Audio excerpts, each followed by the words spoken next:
So yep, you've read the title to this video correctly. This is indeed the part 2 to the Sony a6700 manual mode tutorial. Now I'd quickly like to apologise for the long delay between part 1 and part 2, but thank you for staying with us. Now it's vital, if you've not seen part 1, that you go watch that first, so you get an understanding of the exposure triangle with the Sony a6700, and it's going to make this part 2 so much easier. I'll leave links to part 1 in the top pinned comment and in the description, so go check that out first and then jump back to this video. And even though this is a tutorial with the Sony a6700, this will work with any camera as long as it has manual mode, so follow along even if you don't have a Sony a6700. Right, I think that's enough of the whiffle waffle. Let's get straight into part 2 of manual mode with the Sony a6700.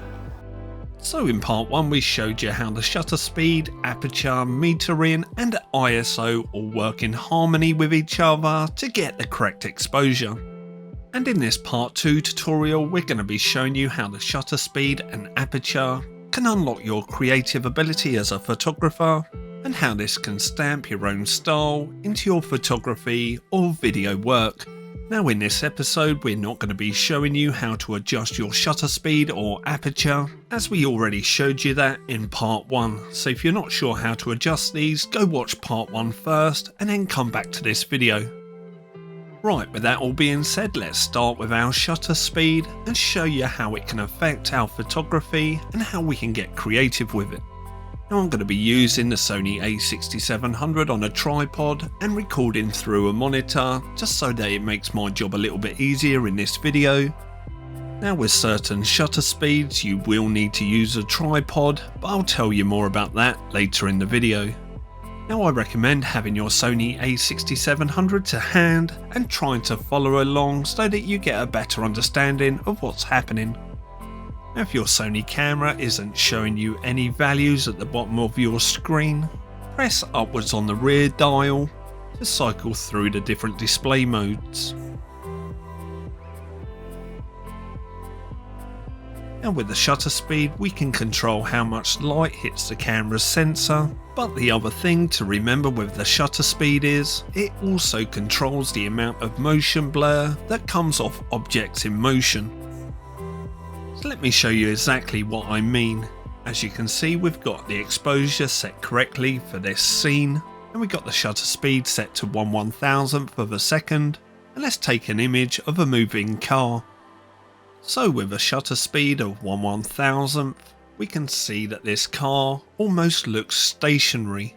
There's no motion blur to its movement, and it could mean that this car is parked up had you not seen the previous video clip. Let's show you what happens when we lower our shutter speed and how it affects that image.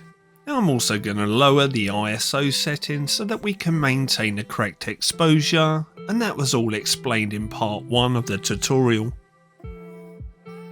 So now we've lowered our shutter speed to 1/125th of a second, and let's see how that affects an image of a moving car. And just look how much motion blur has been applied to the car that was in motion compared to the original shot taken at 1/1000th of a second. So even though this is a still image, everything in the shot apart from the car is still nice and sharp, but we're getting that motion blur applied to the car that was in motion, and for someone that was viewing this image for the first time, it's very apparent that the car was indeed in motion, even though it's a still image. Right, let's lower that shutter speed even further and see the effect it has on our image. Now I'm going to lower it to 1/25th of a second, so that means we're going to have to change the aperture and ISO to maintain correct exposure.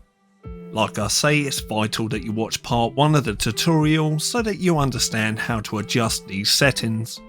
The other thing to note with these slow shutter speeds is that you will need to use a tripod.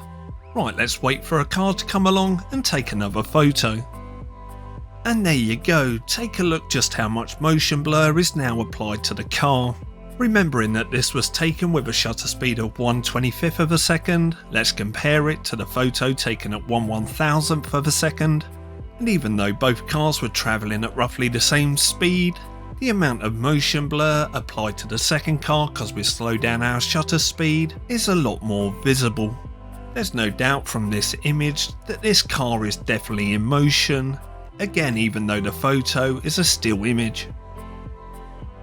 So as you've seen, not only does our shutter speed control the amount of light that hits the sensor, it also controls the amount of motion blur applied to subjects that are in motion. One important thing to remember with your shutter speed is anything below 1/100th of a second, you're either going to need a monopod or tripod to keep your camera completely still, otherwise you're going to be introducing shake and motion into the camera, and that's going to be applied to everything in your image. Now another really useful tool that can help you with your shutter speed are ND filters. Now I've got lots of videos on the use of ND filters and how they affect your shutter speed, so I'll leave them in the description and in the top pinned comment, so make sure you check them out. And whilst you're here, if you're enjoying this video, please give it a big thumbs up, and if you want to support my work, hit that subscribe button down below so you don't miss out on further videos. Right, let me show you some examples of my slow shutter speed photography, also known as long exposure photography. And all these images here have been taken with a slower shutter speed to apply motion blur to subjects that are in motion. Apart from this one here, which I just like the look of. And one of the best subjects to take them slower shutter speeds with is water, because it makes it look so creamy and smooth. You can find more examples of my long exposure photography on my Instagram page and Facebook page, which I'll link down below. Right, so we've now shown you how the shutter speed can affect the motion blur in your images. Let's take a look at the aperture.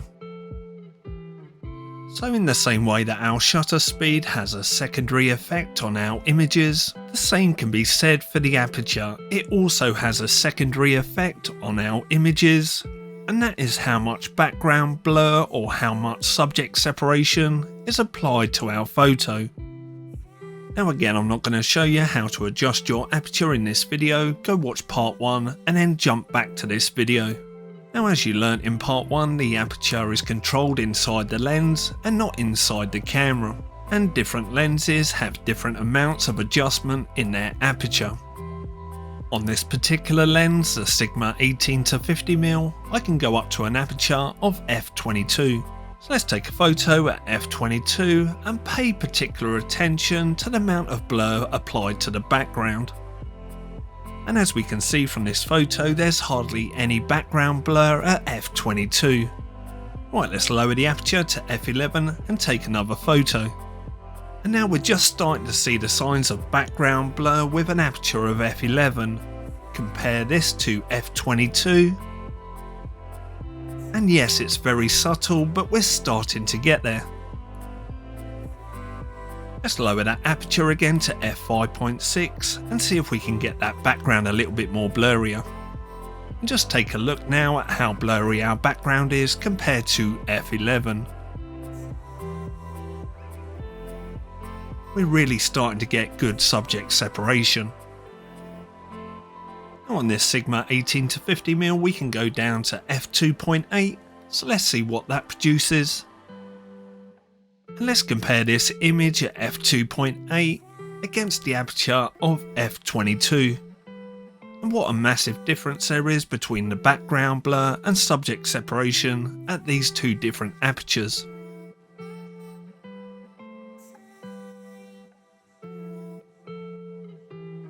Now the important thing to remember with your aperture control is it's determined by the lens you're using, and different lenses have different amounts of adjustment on their aperture.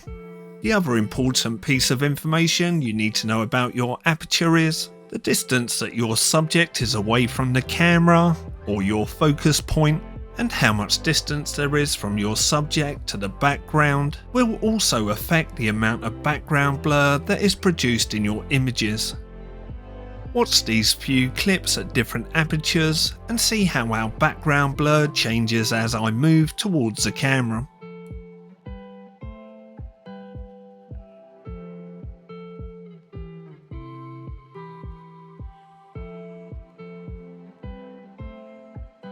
So background blur isn't just decided by the aperture, it's also decided from the distance from our subject to the background. So there you go, that's part 2 of the Sony a6700 tutorial. You now know how the shutter speed affects your motion blur in your images and how your aperture can give you great subject separation. If you have any questions, leave them down below in the comment section. Now, if you've enjoyed this video, please give it a big thumbs up. And if you want to see further content from myself, hit that subscribe button and we'll catch up in the next video. Thanks for watching everybody. See you soon.